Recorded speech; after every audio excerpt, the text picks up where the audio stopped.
Independent টেলিভিশনের বিরুদ্ধে মিথ্যা ও মানহানিকর সংবাদ প্রচারের মাধ্যমে ওরিয়ন গ্রুপের সুনাম ক্ষুণ্ণ করার অভিযোগে ঢাকার আদালতে মানহানির মামলা দায়ের করেছে ওরিয়ন গ্রুপ।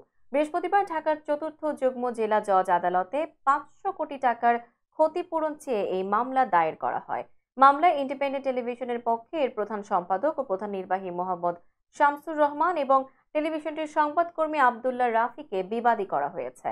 মামলায় ওরিয়ন গ্রুপের পক্ষ থেকে বলা হয়, 2024 সালের 13 সেপ্টেম্বর ইন্ডিপেন্ডেন্ট টেলিভিশন বারবার একটি বিভ্রান্তিকর ও সম্পূর্ণ অসত্য প্রতিবেদন সম্প্রচার করেছে।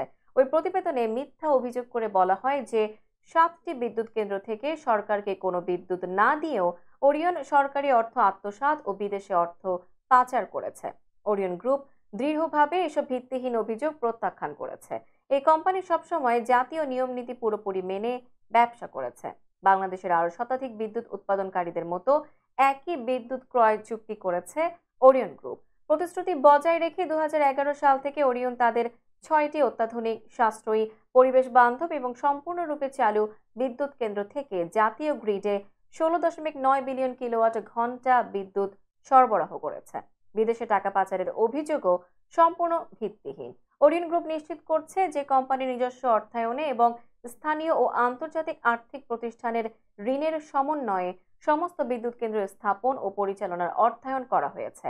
ব্যবসায়িক ঋণ ওরিয়ন ধারাবাহিকভাবে সময়মতো পরিশোধ করে চলছে।